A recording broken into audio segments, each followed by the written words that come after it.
موضوع الدرس بھی اثبات المعاد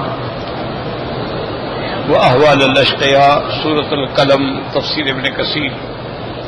الحمد للہ رب العالمین والصلاة والسلام علی اشرف الانبیاء وسید المرسلین سیدنا محمد وعلی آلہ واصحابہ اجمعین. اللهم صل على سيدنا محمد وعلى آل سيدنا محمد كما صليت على إبراهيم وعلى آل إبراهيم في العالمين إنك حميد مجيد. أعوذ بالله من الشيطان الرجيم. بسم الله الرحمن الرحيم. يوم يكشف عن ساق ويدعون إلى السجود فلا يستطيعون خاشعة أبصارهم ترهقهم ذلة وقد كانوا يدعون إلى السجود وهم صالمون. فذرني ومن يكذب بهذا الحديث سنستدرجهم من حيث لا يعلمون وأملي لهم إن كيدي متين. أم تسألهم أجرا فهم من مغرم مثقلون أم عندهم الغيب فهم يكتبون. اللہ تبارک و تعالی نے اس سورت مبارکہ میں جو سورت القلم کے نام سے معروف ہے، سب سے پہلے تو اس میں اثبات رسالت محمد مصطفیٰ صلی اللہ علیہ وسلم اور مشرکین کا رد ہے جو حضور کو دیوانہ کہتے تھے.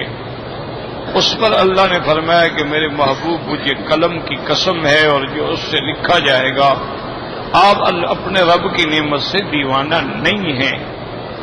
آپ تو ساری دنیا کو علم پڑھانے کے لیے بھیجے گئے ہیں، آپ تو پورے عالم کی ہدایت کے لیے بھیجے گئے ہیں، آپ تو بشیر و نذیر ہیں، آپ تو سراج منیر ہیں، آپ تو پوری دنیا کو اپنے علوم قرآن سے روشن کرنے والے ہیں. آپ کیسے دیوانے ہیں؟ اور پھر آپ پر تو اللہ کا اتنا بڑا اجر و ثواب ہے جو کبھی ختم بھی نہیں ہوگا، کیونکہ جب تک قیامت رہے گی آپ کا علم رہے گا، جب تک قیامت ہے آپ کی نبوت ہے، جب تک قیامت ہے آپ کے کلمہ پڑھنے والے ہیں، تو جو بھی عمل ہوتا رہے گا اس کا اجر تو آپ کے لیے جاری و ساری.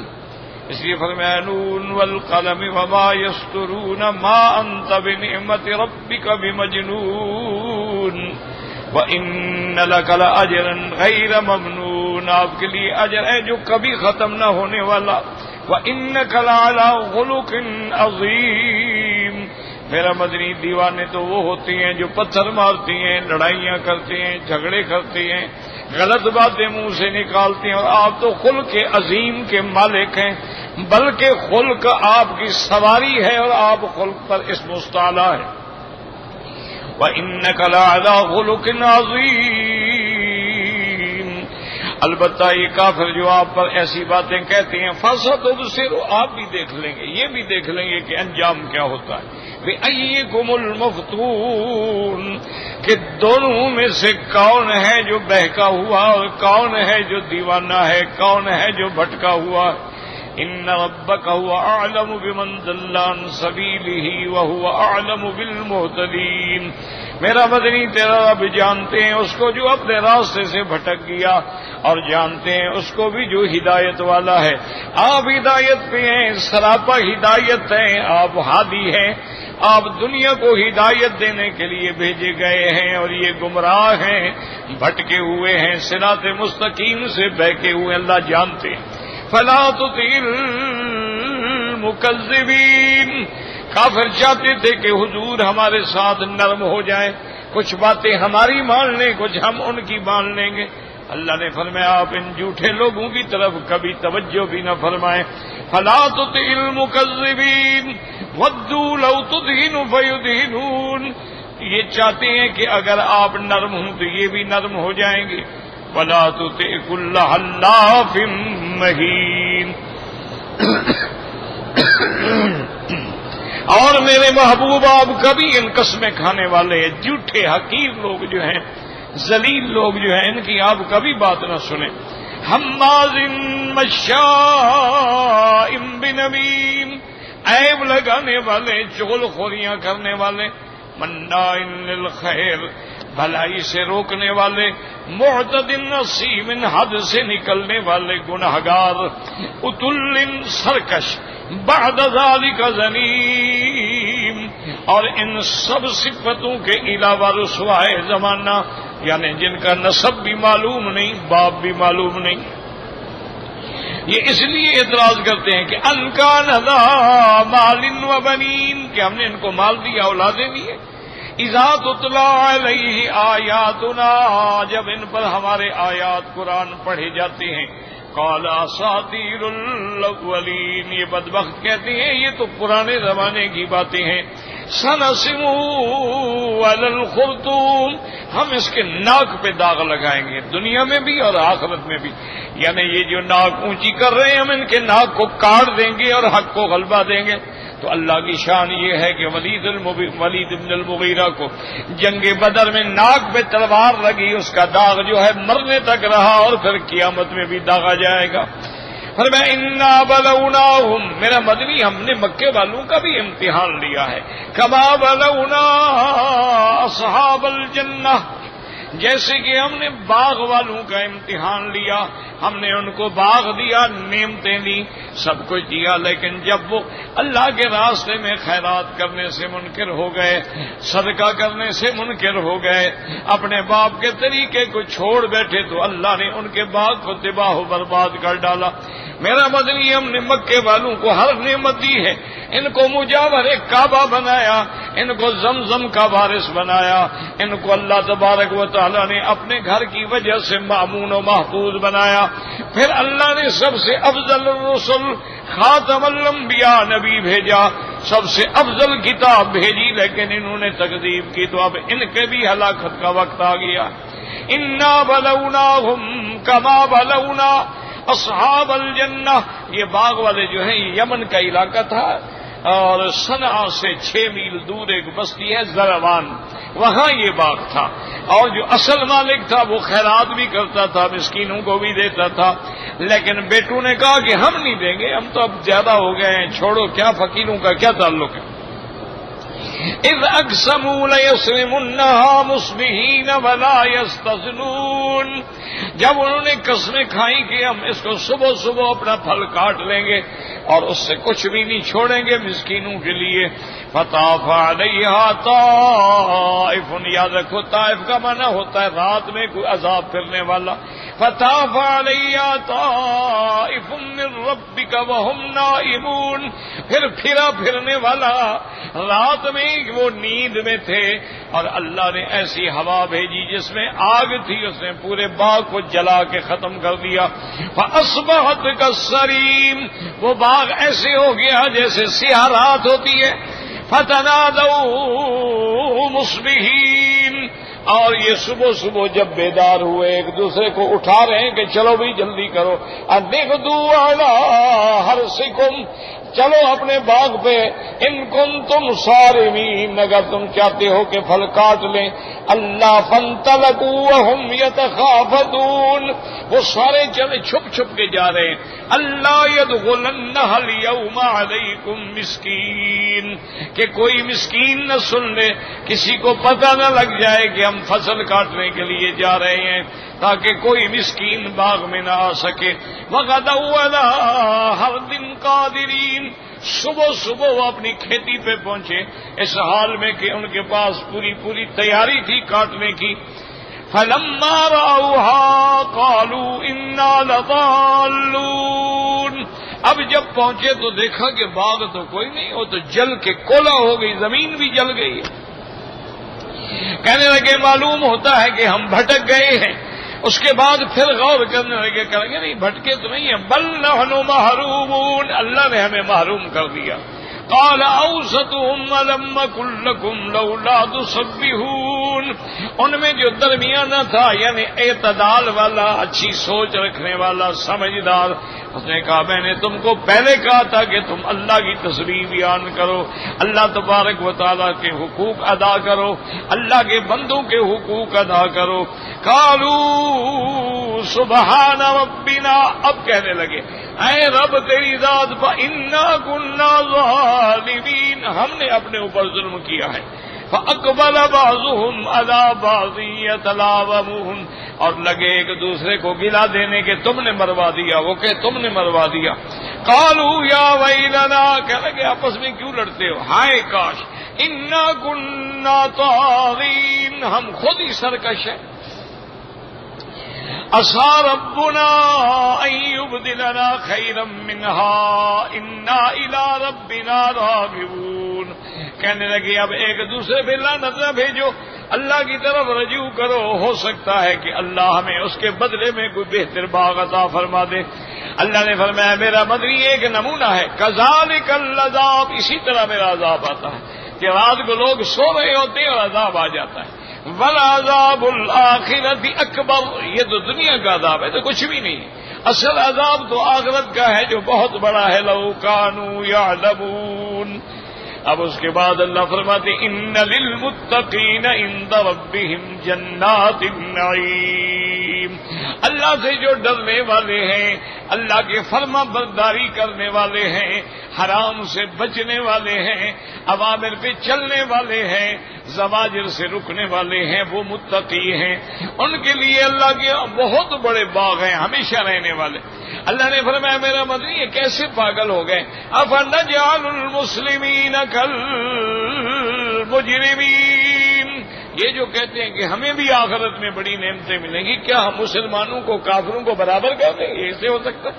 لا یستوی اصحاب النار واصحاب الجنہ، اصحاب الجنت هم الفائزون، کبھی برابر نہیں ہو سکتے ہیں۔ اور اس کے بعد اللہ نے فرمایا تم کیا کہتے ہو کہ ہمیں بھی آخرت میں ملے؟ ما لکم کیف تحکمون، کیا ہو گیا، کیسے فیصلے کر رہے ہو؟ ام لکم کتاب فیہ تدرسون، کیا تمہارے پاس کوئی لکھا ہوا ہے، کوئی صاحب کا کتاب ہے، کوئی دلیل لے آؤ نقلی۔ ان لکم فیہ لما تخیرون، اور اس میں یہ خبر دی گئی ہے کہ جو تم چاہو گے قیامت میں وہی تمہیں ملے گا۔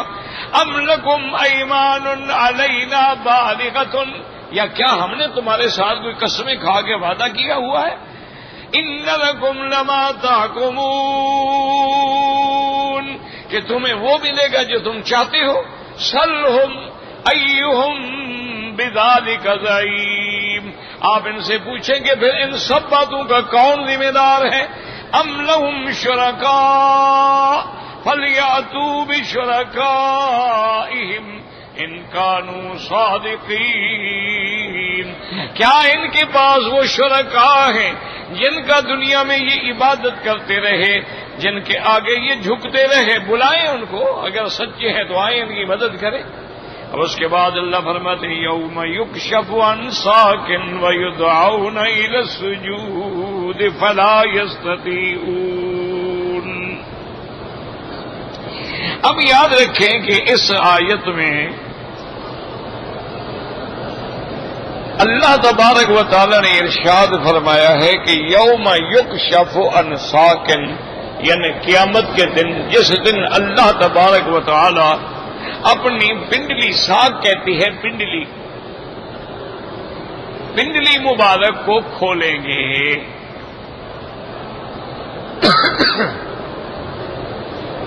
تو ایک بات تو یہ یاد رکھ لیں کہ اس میں بڑے بڑے لوگ جو ہیں، بڑے بڑے علم والے لوگ جو ہیں وہ بھی بھٹک گئے اور راستے سے ہٹ گئے، اور اللہ معاف فرمائے خود بھی گمراہ ہوئے اور اپنے ماننے والوں کو بھی گمراہ کیا۔ بہت سارے لوگ جو ہیں وہ مسئلہ صفات میں ایسے الجھے ہیں کہ بعد نے تو کیا ہو گیا، ابھی تو کسی نے تار نکال دی ہو، کیا کریں یار، انا للہ و انا الیہ راجعون۔ حاجی صاحب گزرے ہوں گے نا جی، پاؤں مار دیا ہوگا، کیونکہ نیچے تو دیکھنا ہی نہیں انہوں نے، چلیں گے اوپر دیکھتے ہوئے چلیں گے، نیچے کبھی نظر نہیں ڈالیں گے۔ انا للہ و انا الیہ راجعون۔ تو بہرحال سمجھیں، بعض لوگوں نے تو صفات کا انکار کر دیا، انہوں نے کہا جی ہم نہیں مانتے کہ اللہ بھی سننے والا بندہ بھی سننے والا، یہ تو پھر خدا کا شریک ہو گیا۔ اللہ بھی دیکھنے والا بندہ بھی دیکھنے والا، اللہ بھی پکڑنے والا بندہ بھی پکڑنے والا۔ انہوں نے کہا جی یہ تو شرک ہے، لہذا انہوں نے تو صفات کا انکار کیا، گمراہ ہو گئے۔ اچھا، کچھ فرقے ایسے پیدا ہوئے کہ انہوں نے کہا کہ بھائی اصل بات یہ ہے کہ یہاں پر جو لفظ ہے نا وہ حقیقت مراد نہیں ہوتی ہے، بل اس سے مراد مثلا جہاں کہ اللہ کا ہاتھ ہے تو ہاتھ کا معنی اللہ کی قوت اور قدرت ہے۔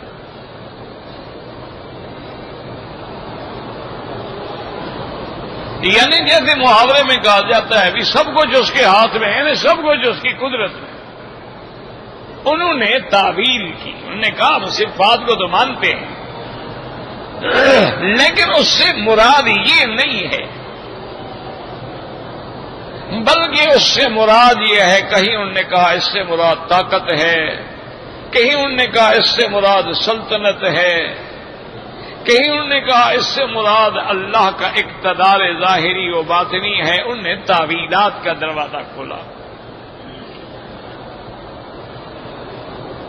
لیکن یاد رکھیں کہ جو صحیح عقیدہ ہے قرآن و سنت کے مطابق، حتیٰ کہ تعویلات میں پہلے اشاعرہ جو تھے نا، جن کے بڑے ابو الحسن اشعری رحمت اللہ علیہ گزرے ہیں، وہ زیادہ تر جو ہے تعویلات کا سہارا لیتے تھے۔ بعد میں انہوں نے خود رجوع فرما دیا، انہوں نے کہا نہیں، میرا وہی عقیدہ ہے جو سلف کا ہے، اور یہی عالم کی شان ہوتی ہے کہ جب کوئی غلطی معلوم ہو جائے فوراً رجوع کر۔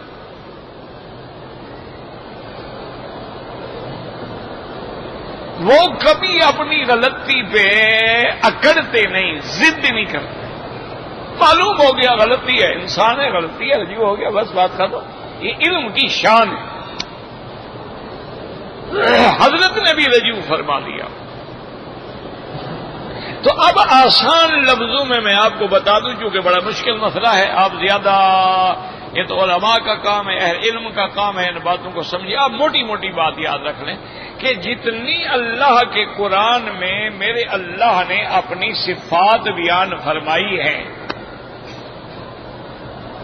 یا صفات سرکار دو جہاں رحمت دو عالم صلی اللہ علیہ وسلم نے اللہ کی بیان فرمائی ہے، ایک تو ان پر کبھی زیادتی نہ کریں، اپنی طرف سے نہ بڑھائیں، جو ہے بس وہ ہے، اور نہ ان کو گھٹائیں، اور نہ ان کا انکار کریں، نہ ان کی تعویل کریں۔ اس کو محاورات علماء میں کہتے ہیں کہ نحن نؤمن باسمائہ و صفاتہ کما اثبتہ فی کتابہ او علی لسان رسولہ من غیر تحریف ولا تعطیل ولا تکییف ولا تشبیہ ولا تمثیل۔ یعنی جتنے اللہ کے نام ہیں، صفات ہیں، ہمارا ایمان ہے، نہ ہم انکار کرتے ہیں، نہ ہم اس میں تعویل کریں گے، نہ ہم اس کو تشبیہ دیں گے، کیوں؟ اللہ کی ذات ہی بے مثل ہے، صفات ہی بے مثل ہے۔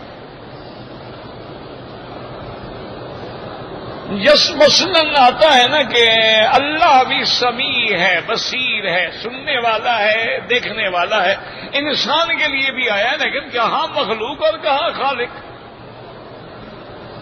اگر ہم کہیں گے کہ سمعن کا سمعن، کہ اللہ بھی سنتا ہے جیسے بندہ سنتا ہے، اب تشبیہ آ گئی۔ اللہ دیکھتا ہے جیسے بندہ دیکھتا ہے، اب تشبیہ آ گئی، بندہ کافر ہو گیا۔ اس کا سننا تو یہ ہے کہ حدیث مبارک میں آتا ہے کہ فرشتوں نے عرض کیا کہ یا اللہ، دریا کے اندر سے آواز آتی ہے، اور کبھی ادھر سے آتی ہے، پھر ادھر سے آتی ہے، پھر ادھر سے آتی ہے، پھر ادھر سے آتی ہے، اور سمجھ ہی نہیں آتی۔ بھن بھناہٹ تو محسوس ہوتی ہے، ابھی کوئی آواز ہے، لیکن وہ کیا آواز ہے ہمیں سمجھ نہیں آتی۔ مولا یہ کیا چیز ہے؟ اللہ نے فرمایا تمہیں پتہ نہیں، میرا بندہ ہے، میرا نبی ہے، میرا پیارا ہے، امتحان میں ہے، اس کو میں نے مچھلی کے پیٹ کے اندر قید کر دیا۔ حضرت یونس وہ مچھلی کے پیٹ میں میری تسبیح کہہ رہا ہے، مچھلی پھر رہی ہے، جدھر جاتی ہے تمہیں آواز، لیکن تم نہیں سن سکتے۔ وہ جو ہے وہ اپنے اس قید خانے میں فنادا بالظلمات اللہ الہ الا انت سبحانک، اللہ الہ الا انت سبحانک انی کنت من الظالمین۔ اللہ پاک فرماتی ہے کہ میرے پیغمبر نے ان 3 اندھیروں کے اندر مجھے پکارا اور مجھے ندا دی کہ کوئی معبود برحق نہیں مگر تیری ذات تو پاک ہے، میں نے اپنے نفس پہ زیادتی کی، میری غلطی کو معاف فرما دے۔ اس لیے میرے مدنی فرماتی اسم اللہ الاعظم، اللہ کے اسم اعظم اسی آیت میں ہے، اذا دعی بہ استجاب، جو بندہ اس کو پڑھ کے دعا مانگے گا اللہ اس کی دعا قبول فرمائیں گے۔ اللہ فرماتی ہے کہ ہم نے پھر یونس علیہ السلام کی پکار کو سن لیا، تو اب دیکھیں وہ مچھلی کے پیٹ میں ہے لیکن اس نے سن لیا، فرشتے نہیں سن سکے، انسان نہیں سن سکے، تو اس کے سننے کا کیا مقابلہ ہے؟ اس لیے علماء نے لکھا ہے کہ فی اللیلۃ الظلماء علی الصخرۃ السماء النملۃ السوداء، اگر سیاہ رنگ کی چیونٹی ہو، سیاہ پتھر ہو، سیاہ رات ہو، اس پہ چل رہی ہو، اس کے چلنے کی آواز بھی اللہ سنتے ہیں۔ اللہ اکبر، اللہ اکبر۔ تو یہ معنی ہے، یاد رکھو کہ سنتا، تیرا سننا کیا ہے؟ ایک پردہ آ جائے تو سننا ختم، آدمی دور چلا جائے تیرا سننا ختم، آدمی ڈوب جائے تیرا سننا ختم، تیرا کانوں میں تکلیف ہو جائے تیرا سننا ختم۔ تو تیرا سننے کی کیا مقابلہ ہے کہ تو اللہ کے ساتھ تشبیہ عطا کرے؟ اس لیے فرمایا لیس کمثلہ شیء، اس کی مثل کوئی نہیں، لا مثل لہ ولا مثال لہ ولا شبیہ لہ ولا ضد لہ ولا ند لہ ولا مماثل لہ ولا وزیر لہ۔ اللہ کی صفات جتنی ہیں قرآن میں برحق ہیں۔ قرآن میں اللہ کے ہاتھ کا ذکر بھی آیا، اللہ کے چہرے کا ذکر بھی آیا، فَسَمَّ وَجْهُ اللَّهِ بَلْ يَدَاهُ مَبْسُوطَتَانِ فَاصْبِرْ لِحُكْمِ رَبِّكَ فَإِنَّكَ بِأَعْيُنِنَا، اور کہیں فرمایا وَاصْنَعِ الْفُلْكَ فَإِنَّكَ بِأَعْيُنِنَا، تو اللہ کی آنکھوں کا بھی ذکر آیا۔ اللہ تعالیٰ نے اپنے ہاتھ کا ید اللہ فوق ایدیہم، اور اللہ کا عرش سے آسمان دنیا پہ نزول کا بھی ذکر آیا۔ حضور پاک نے فرمایا کہ رات کے آخری حصے میں اللہ تبارک و تعالی نزول اجلال فرماتے ہیں اور آسمان دنیا پہ آ کے آواز دیتے ہیں کہ ہے کوئی مانگنے والا، اور ہم تو واسطے ڈھونڈ رہے ہیں نا جی، ہم تو اپنے چکر میں ہیں نا، ہم حضرت علی سے کہیں گے، حضرت علی خدا سے کہے گا، ہم پیران پیر سے کہیں گے اور وہ آگے جا کے کہے گا، جس نے دینا ہے وہ بلا رہا ہے، وہ وہی ہے مجھ سے، حل من سائل ہے کوئی، حل من مستغفر ہے کوئی گناہ بخشانے والا۔ اس لیے حدیث پاک میں آتا ہے، حضور پاک نے فرمایا جب تم بندوں سے مانگتے ہو تو بندے ناراض ہو جاتے ہیں، اور ایک تیرا خدا ہے جب تم نہ مانگو تو ناراض ہوتا ہے۔ یہ مجھ سے نہیں مانگتا تو کس سے مانگے گا؟ اور پھر مانگنے کے لیے وقت نہیں کہ مکے والوں کی سنے مدینے والوں کی نہ سنے. اللہ نے فرمایا اذا سألک عبادی انی فانی قریب اجیب دعوت الداعی اذا دعان. جب پکارو جہاں پکارو اللہ سنتا. شرط یہ ہے پکارنے والا کھڑا ہو, پکارنے والا سچا ہو اور دل سے آواز نکلتی ہو, رسم دنیا داری نہ ہو. اور جب اللہ سے مانگے اللہ کو پکارے تو ایسے ڈوب جائے. اس لیے حضرت مالک ابن دینار رحمت اللہ علیہ ایک بہت بڑے اللہ کے ولی گزرے ہیں. وہ اپنے شاگردوں سے کہتے تھے کہ بھائی جب ہماری دعا منظور ہوتی ہے نا ہمیں تو پتہ لگ جاتا ہے, اور جو دعا منظور نہیں ہوتی اس کا بھی ہمیں پتہ لگ جاتا ہے. تو شاگرد حیران ہو گئے. انہوں نے کہا حضرت یہ کیسے ہو سکتا ہے؟ آپ نے فرمایا جب بندہ دعا مانگ رہا ہے اور دعا میں دل لگ رہا ہے, آنسو بہ رہے ہیں, دل کے اندر رکت طاری ہو گئی ہے اور دل چاہتا ہے اور مانگوں, سمجھو کہ منظوری کی گھڑی آ گئی ہے. اور جب دعا مانگ رہے اور تمہیں پتہ بھی نہیں کہ میں کیا مانگ رہا ہوں, تم مکے میں بیٹھے ہو اور خیالات جو ہیں اپنے ملک میں پڑے ہوئے ہیں, تم کعبے کے سامنے بیٹھے اور سوچ رہے کہ پتہ نہیں اس وقت میری بیوی کیا کر رہی ہوگی, تو پھر دعا بھی اسی طرح ہوتی ہے. جب تک ارتکاز کامل نہ ہو دعا منظور نہیں ہوتی, یاد رکھ لو. اب دیکھو نا مثلا یہ اینک ہے, ایک چھوٹی سی مثال دے دوں. یہ اگر میں اس کو صحیح معنی میں پہنوں گا تو 1 منٹ کی بات ہے. اچھا اگر میں توجہ ادھر ہو تو یا آنکھ میں مار دوں گا یا نہیں آئے گی.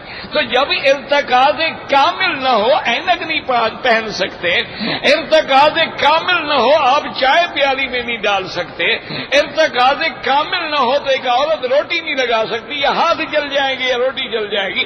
تو اللہ کی طرف توجہ تیری صحیح نہ ہو دعا کیسے منظور ہو جائے؟ تم مانگو تو صحیح نا, تنہائی ہو رات کو جب کوئی نہ ہو, آ جاؤ خدا کے دروازے پر, رحمت کا دریا بہ رہا ہے, آ جاؤ. بالکل کوئی ساتھی نہ ہو, کوئی جاننے والا نہ ہو, بالکل تنہائی ہو اور کعبۃ اللہ کے سامنے. یہ تو وہ گھر ہے نا جس کو خود خدا نے کہا ھدی للعالمین, یہ مرکز ہدایت ہے. اگر یہاں بھی ہدایت نہ ملے تو سمجھو کہ پھر ٹھکرا دیا, کسی جگہ بھی نہیں ملے گی. یعنی آپ اندازہ کریں مصر کے علاقے سے ایک شوبز کی لڑکی, فلموں میں کام کرنے والی, بہت بڑی مانی ہوئی اداکارہ اور گلوکارہ اور ڈانسر اور کیا کیا بلا تھی, خیال آ گیا عمرے پہ آ گئی. انسان ہے, مسلمان تو تھی نا. عمرے پہ جب آ گئی, طواف کیا, صفا مروہ دوڑی, تہجد کی اذان ہو گئی. اس کا باپ بھی ساتھ تھا. اس نے باپ سے کہا بجان آپ بوڑھے ہیں, تھک گئے ہوں گے, آپ تھوڑا جا کے ہوٹل میں آرام کر لیں, 1 گھنٹہ کا ٹائم ہے. اور اس کے بعد ہوٹل بالکل قریب ہوتے تھے. اب تو حرم بڑا ہو گیا نا ماشاءاللہ, مجبور ہیں کہ دور دور چلے گئے.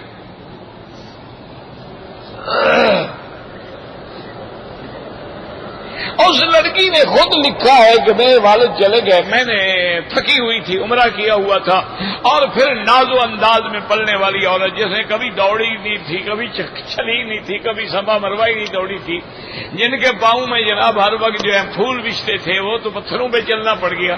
تو بہرحال کہتی ہے میں نے 2 رکعت نماز پڑھی اور کعبہ شریف پر ایسے ٹک ٹکی باندھ کے نظر جما کے بیٹھ گئی اور اپنے اللہ سے فریاد کی. میں نے کہا مولا آخر یہ کوئی 4 دیواری جو ہے پتھروں کی, یہ تو مسلمانوں کی عبادت گاہ نہیں ہو سکتی, تو چیز کوئی اور ہے جس کی عبادت ہو رہی ہے.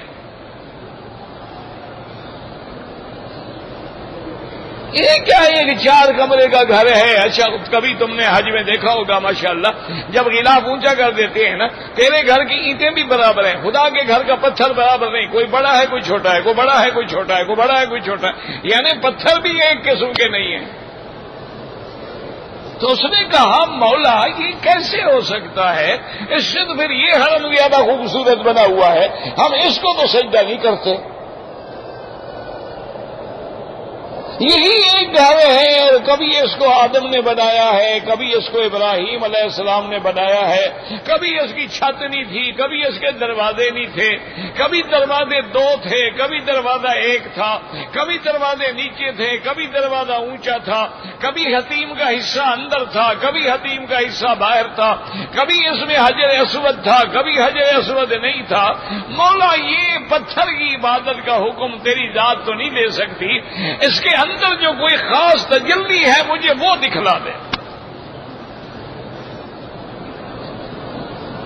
وہ کہتی بس میں نظریں جما کے بیٹھ گئی، وہ کہتی خدا کی قدرت ہے، تھوڑی دیر کے بعد مجھے ایسے معلوم ہوا کہ کعبے کے اندر کوئی تجلی ہے جو اوپر سے آ رہی ہے اور میرے اندر کعبہ داخل ہو رہا ہے۔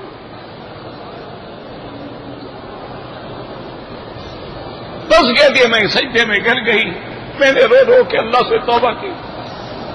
میں نے کہا مولا بس تو واقعی بڑا کریم ہے کہ ساری زندگی میری گناہوں پہ گزر گئی، تیرے دروازے پہ آیا تو نے ٹھکرایا نہیں۔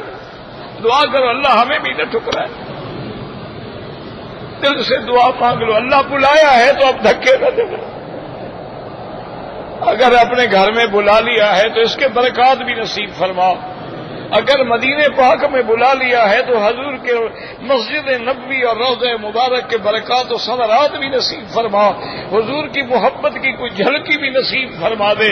میرا مولا ہم بدکردار ہیں، گناہ گار ہیں، ذلیل ہیں، رسوا ہیں، تیرے نافرمان ہیں، ایک تیرے بندے ہیں اور دوسرا تیرے محبوب کی امت ہے، رحم فرما دے، رحم کا معاملہ۔ اللہ اکبر اللہ اکبر۔ بس جناب عمرہ کرنے کے بعد واپس گئی، کہاں گئی وہ فلم اور کہاں گئے وہ گانے؟ آج اس کا تحفیظ اور تجوید قرآن کا مصر میں سب سے بڑا مدرسہ ہے جس میں ہزاروں لڑکیاں قرآن پڑھ رہی ہیں۔ تم نے بھی کبھی مانگا ہے خدا سے؟ تم تو خدا کے گھر میں بھی آ کر پیرانے پیر سے مانگتے ہو، تم تو مدینہ شریف میں بھی جا کے جناب حضرت معین الدین اجمیری سے مانگتے ہو، تم تو کعبے کے سجدے کرتے ہوئے بھی تصور میں ہوتا ہے کہ چلو یار اللہ نے موقع دیا یہاں بھی سجدہ کر لو، پھر انشاءاللہ شباز کلندر کی مزار پہ بھی سجدہ کر لیں گے، چلو یہاں بھی رمل کر لو وہاں بھی دھمال کھیل لیں گے۔ ہماری قوم کا تو یہ حال ہے، اسی لیے ہم بھٹکے ہوئے ہیں، نہ ادھر کے ہیں نہ ادھر کے ہیں، نہ مسلمان ہیں نہ کافر ہیں، درمیان میں لٹکے ہوئے ہیں، مذبذبین بین ذلک لا الہ ہؤلاء ولا الہ۔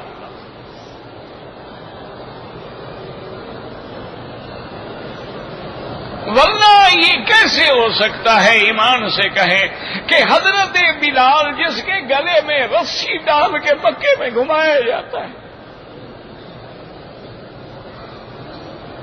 انا للہ و انا الیہ راجعون۔ میرا مولا تیرے بھی عجیب شان ہے، جب تک صحابہ زندہ تھے دشمنوں نے آرام نہ دیا، آج صحابہ آپ قربانیاں دے کے چلے گئے، آج بھی لوگ انہیں گالیاں دیتے ہیں، برا کہتے ہیں، لعنتیں بھیجتے ہیں، تبرہ کرتے ہیں۔ انا للہ و انا الیہ، یعنی سیدنا بلال رضی اللہ تعالیٰ عنہ کو جا کے تپتے ہوئے پتھروں پہ لٹا دیتا تھا امیہ، اور بڑے بڑے کانٹے کھجور کے لے کے بدن میں مارتا تھا اور کہتا تھا اترک اسم محمد، اللہ کے نبی کا نام چھوڑ دو، اور بلال تڑپتا تھا اسی حالت میں کہتا تھا احد احد احد۔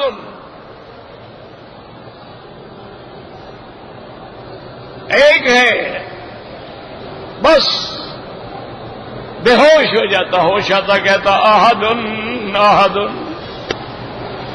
واہ بلال، اللہ نے صورت بھی ایسی اتار دی کہ پڑھنے والا تیرے اس پکار کو یاد رکھے، قل هو اللہ احد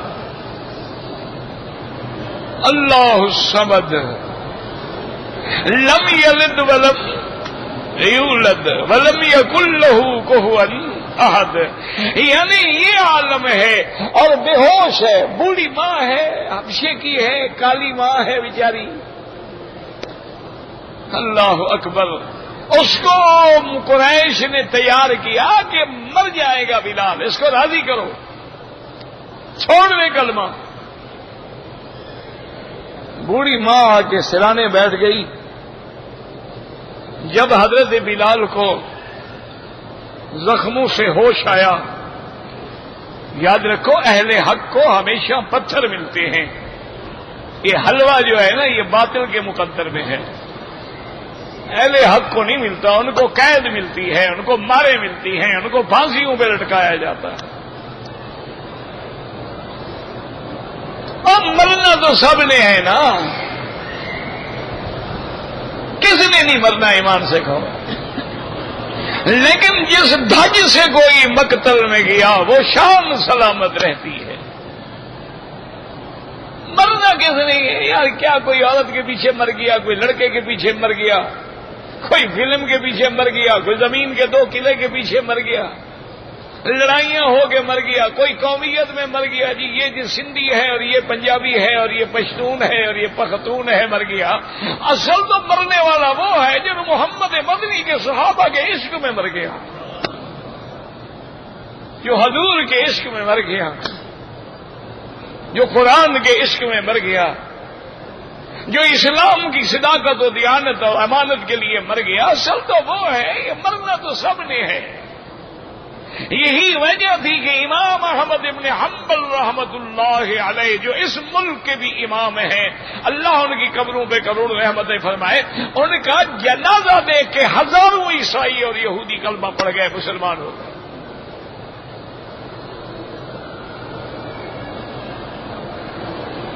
لیکن پتہ ہے اس امام احمد ابن حنبل پہ کیا گزری؟ آپ کے کپڑے اتارے گئے.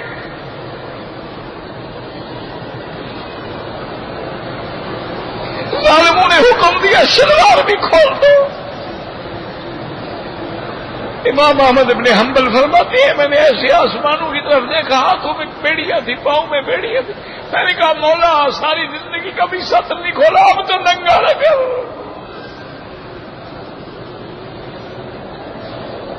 ہاں یہ لوگ تھے امام، ایسے نہیں بن جاتے کہنے سے 2 رکعت کے امام.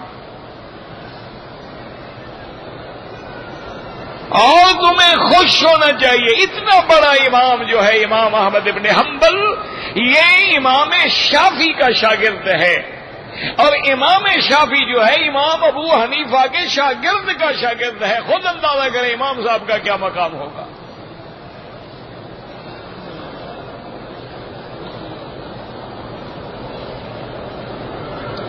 اور ان کی جان پہ جب کوڑے برسائے جاتے تھے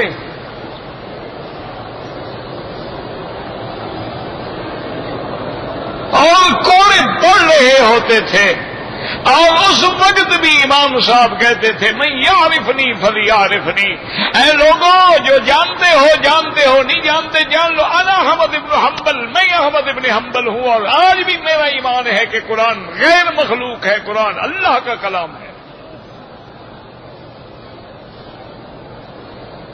ہاں مار کھائی ہے. اللہ اکبر اللہ اکبر. لیکن مورخین کہتے ہیں خدا جانے ان کوڑوں کے اندر کیا حکمت تھی. بس کوڑے لگنے کا دیر تھی کہ اللہ نے امام احمد حنبل کو اتنا اونچا کر دیا کہ سارے دشمن ذلیل ہو گئے. اسی طرح بلال نے مار کھائی. آج دیکھ لو اللہ نے کتنا اونچا کر دیا کہ جب مکہ فتح ہو گیا حضور نے فرمایا آئینا بلال، بلال کہاں ہے؟ بلال حاضر ہوئے. فرمایا بلال آج کعبے کی چھت پہ چڑھ جاؤ اور اللہ کا نام لے، دنیا کو پتہ لگے کہ محمد مدنی نے غلاموں کو اونچا کر دیا ہے، کعبے سے بھی اونچا کر دیا. بلال کعبے کی چھت پہ کھڑا ہو کہتے ہیں اللہ اکبر اللہ اکبر. اور کافر مر رہے ہیں. ایک کافر نے تو یہ بھی کہا، کہنے لگا اچھا ہوا میرا باپ پہلے مر گیا، آج اگر یہ منظر دیکھتا اس کو تو ہارٹ اٹیک ہو جاتا. اچھا ہوا پہلے مر گیا ہے. اللہ نے فرمایا فکر نہ کرو تم سب مر جاؤ گے. فَسَتُبْصِرُ وَيُبْصِرُونَ. میرا مدنی آپ بھی دیکھ لیں گے اور یہ بھی دیکھ لیں گے کہ حق کیا ہے. بس دعا کریں اللہ ہمیں حق پہ قائم رکھے، خاتمہ ایمان پہ فرما دے، اور جب آخری گھڑی آئے تو زبان پہ جاری ہو لا الہ الا اللہ محمد الرسول اللہ. بھائی مولوی صاحب کے والد فوت اللہ مغفرت فرمائے، اگر قرضہ دینا ہے، اس کا انتقال ہو جائے، اس کا قرضہ اس کے وارثوں کو دو، بچہ نابالغ ہے، کچھ ہے، علماء سے فتویٰ لے لو، بیوی چاہے دوسری شادی کرے، کچھ کرے، فتویٰ لے لو، جو اس کے شرعاً وارث ہیں ان وارثوں کو دے دو، یا ان کے نام پہ جا کے بینک میں جمع کرا دو، جو بڑے ہوں گے لے لیں گے۔ اگر طواف کر رہے ہیں، اذان ہو جائے، کرتے رہیں، کوئی بات نہیں، جب تکبیر کا وقت آئے طواف روک دیں اور نماز میں شامل ہو جائیں۔ طواف کے دوران میں نماز جنازہ کھڑی ہو جائے، پڑھنے تو مرضی ہے، نہ پڑھے کوئی گناہ نہیں، طواف کرتے ہیں۔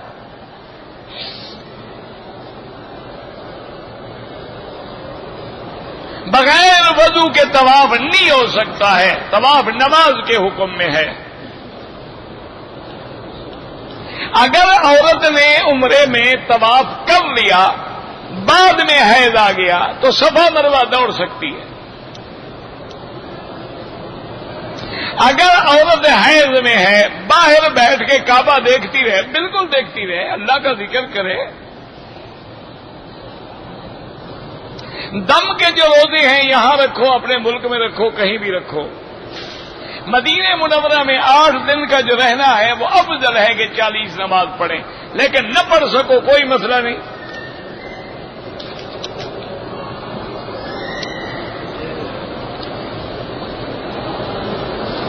کہتے ہیں کہ جب آدم علیہ السلام ابھی پانی اور مٹی تھے تو حضور کا، وہ تو حضور نے خود فرمایا انا عند اللہ خاتم النبیین والآدم بین الماء والطین، کہ میں اللہ کے ہاں یعنی اللہ کے علم میں فیصلہ ہو چکا تھا کہ میں خاتم النبیین، یہ نہیں کہ دنیا میں آ گئے تھے۔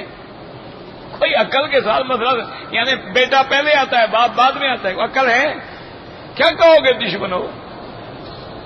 خدا کا خوف کرو، حضور آدم کی اولاد ہیں، آپ نے فرمایا نا سید ولد آدم، میں آدم کی اولاد کا سردار ہوں، تو باپ پہلے آئے گا یا بیٹا پہلے آئے گا؟ باپ بعد میں پیدا ہوگا؟ کیا کہہ رہے ہو؟ خدا کو کیا جواب دو گے؟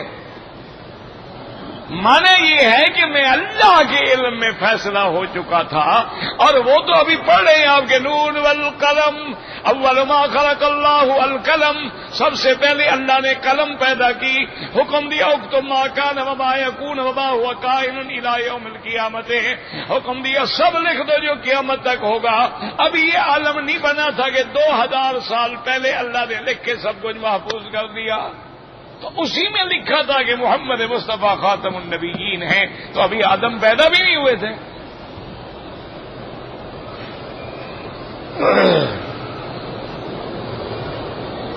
اگر کوئی ایک بال توڑ لے بھول کے کچھ نہیں ہوتا۔ اگر ایک آدمی 2 سال مزدوری کے لیے آیا یہاں پر، 2 سال کے بعد جب گھر جائے گا تو بیوی سے دوبارہ نکاح کرے گا، کیونکہ 2 سال میں طلاق ہو گئی تھی وہ۔ یہ اچھی بات ہے کہ تم ادھر آؤ بیوی فارغ، جب واپس جاؤ نکاح، یہ نیا مسئلہ ہے بھائی۔ بابا 50 سال بھی نہ جاؤ نکاح نہیں ٹوٹتا۔ یہ الگ بات ہے کہ تم گناہگار ہو، بیوی کا حق ادا نہیں کر رہے، نکاح بڑا پکا ہے، وہ کدھر نہیں جاتا۔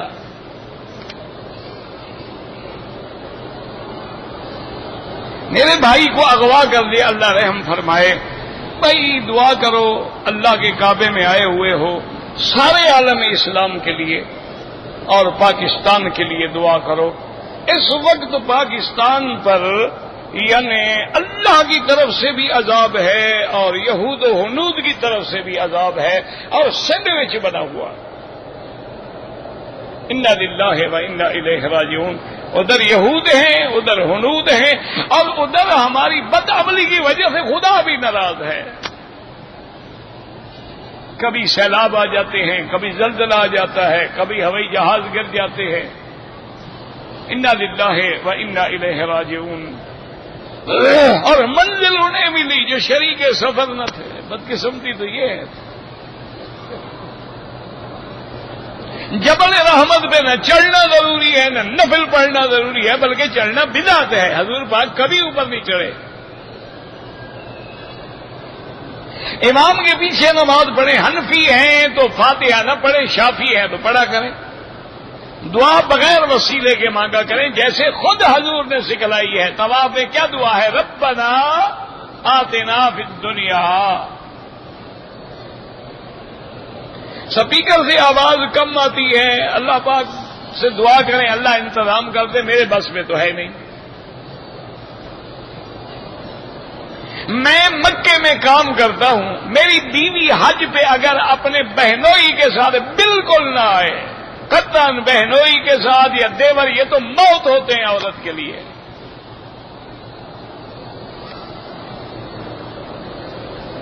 معطا امام مالک میں ایک روایت ہے، لیکن امام مالک بھی ہاتھ باندھ کے نماز پڑھتے تھے۔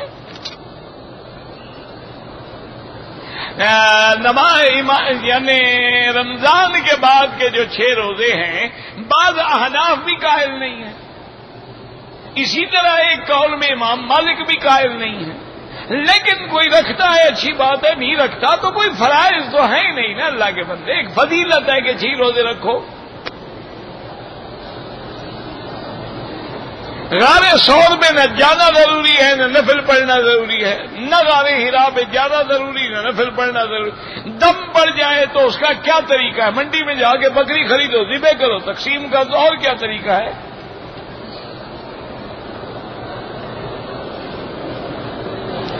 ایک عورت نے حالت احرام میں دوائی کے طور پہ خوشبودار کریم لگائی، یاد آیا دھو ڈالا، کوئی جرمانہ نہیں۔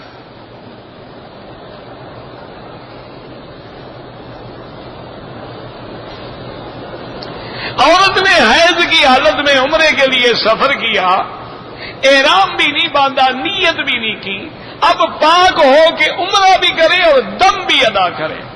وہ حالت حیض میں نیت کر سکتی تھی، نماز نہ پڑھے، لبیک اللہم لبیک پڑھتی ہوئی آ جاتی۔ ہاں بالکل مسجد الحرام میں جا سکتی ہے پاک ہونے کے بعد۔ مکہ مکرمہ اور مدینہ منورہ میں 20 تراویح ہوتی ہیں، 1400 سال سے 20 ہوتی ہیں۔ شرعی حق المہر کتنا ہے؟ جتنا تمہارا اتفاق ہو جائے، کوئی پابندی نہیں شریعت میں، چاہو تو لاکھوں دے دو، چاہو تو 1000 دے دو۔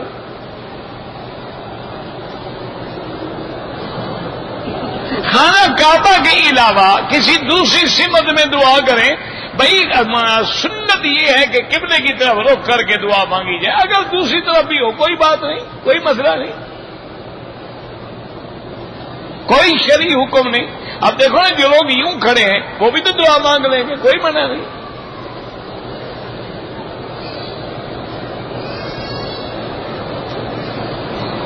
کہتے نہیں کہ پاکستان میں جو تیل ہے یا کھاد ہے، اگر ادھار پہ زیادہ قیمت ہے وہ جائز ہے۔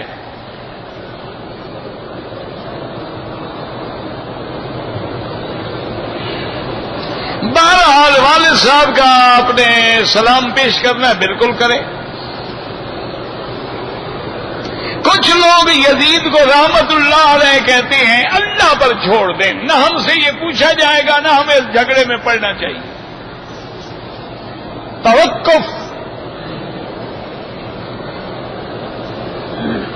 اللہ کے پیغمبر سرکار دو عالم قبر مبارک میں زندہ ہیں، بالکل زندہ، اور تمام انبیاء زندہ ہیں۔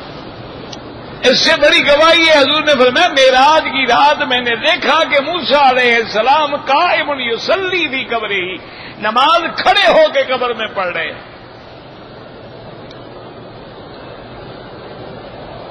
اگر حلق نہیں کرایا، ٹک لگائے تو دم پڑ گئی، بال بھی کٹوائے دم بھی ادا کرے۔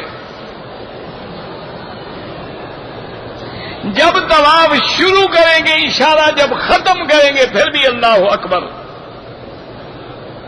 نابالغ بچے کے ساتھ نکاح کیا گیا ہے تو جب تک وہ بالغ نہ ہو طلاق دے ہی نہیں سکتا، حلالہ کس بات کا؟ اور طلاق دے گا تو حلالہ ہوگا نا، وہ تو نابالغ ہے، جب بالغ ہوگا انشاءاللہ طلاق دے گا۔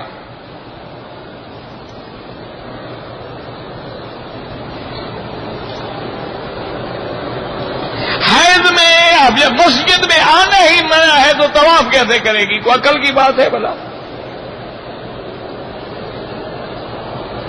لڑکی لڑکے کا منگنی ہو گیا ہے لیکن نکاح 6 مہینے کے بعد ہوگا، ابھی آپس میں ٹیلی فون پہ بات کر سکتے ہیں؟ بالکل نہیں کر سکتے۔ اس کی کیا لگتی ہے وہ؟ منگنی کیا ہے؟ یہ تو ہندوؤں کی رسم ہے منگنی، یہ منگنی ہے اور یہ گود بھرائی ہے، یہ کھیر پلائی ہے، یہ پتہ نہیں لوہا چٹائی ہے، پتہ نہیں کون کون سی لعنت ہے۔ اصل تو نکاح جب تک نہ ہو تیرا کوئی تعلق نہیں۔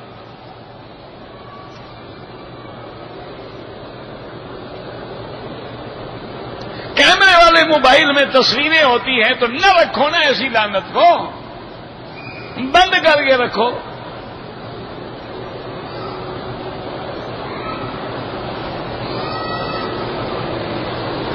اگر محرم بھی ہیں لیکن یہ ہے کہ جب ہم اپنی ماں اور بہن کو بھیجیں گے واپس تو محرم کوئی نہیں ہوگا تو آپ مجبور ہیں ایئرپورٹ پہ چڑھا دیں، آگے محرم لے لیں۔ حضور پاک کی 4 بیٹیاں تھیں اور 3 بیٹے تھے۔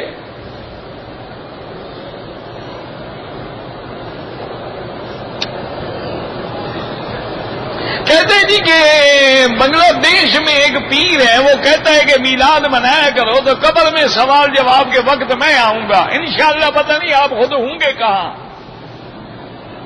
ان کو کہو جی ابھی تم پہلے قبر میں جا کے ہمارے سامنے کسی کا سوال جواب کرا دو۔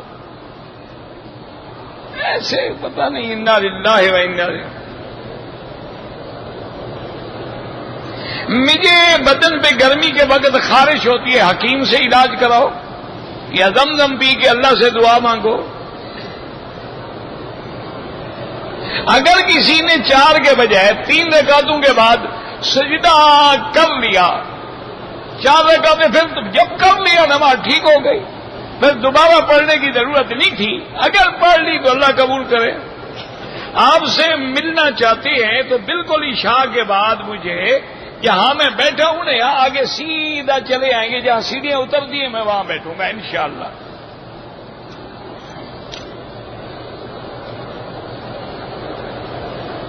ایک عورت اس کا شوہر تو مکے میں ہے لیکن اپنے ملک سے بغیر محرم کے کیسے سفر کرے گی؟ مشکل تو یہ ہے۔ اگر کوئی حل نہ ہو تو پھر وہاں سے اس کو بھائی یا باپ کو ہی ایئرپورٹ پہ بٹھا دے اور ایئرپورٹ پہ تم لے لو تاکہ وہ 4 گھنٹے جہاز میں گزار لے گی بیچاری، اور کیا ہو سکتا ہے۔ طواف کے دوران بات کرنا جائز ہے، ہاں وہ بات جائز ہے جو شریعت کے مطابق ہو۔ کوئی مسئلہ پوچھنا ہے، کوئی دین کی بات ہے، یہ نہیں کہ کس سے کہانیاں کرتے رہو، وہ ناجائز ہے۔ ربنا تقبل منا انك انت السميع العليم وتب علينا انك انت التواب الرحيم اللهم فرج هم المهمومين نفس كرب المكروبين واقض الدين عن المدينين واشفنا واشف مرضانا ومرضى المسلمين۔ یا اللہ عالم اسلام پہ رحم فرما، یا اللہ بلاد اسلامیہ پہ رحم فرما، یا اللہ مسلمانوں پہ رحم فرما، یا اللہ اس بلد الامین کو قیامت تک ہر فتنے سے محفوظ فرما، یا اللہ پاکستان پہ رحم فرما، یا اللہ کشمیر پہ رحم فرما، یا اللہ فلسطین پہ رحم فرما، یا اللہ شام پہ رحم فرما، تونس پہ رحم فرما، یا اللہ مسلمان عرب میں ہے عجب میں ہے اس کی جان مال آبرو عزت کی حفاظت فرما، یا اللہ بیماروں کو شفا عطا فرما، بے حیاؤں کو حیا عطا فرما، بے دینوں کو دین عطا فرما، بے اولادوں کو اولاد عطا فرما، قرض داروں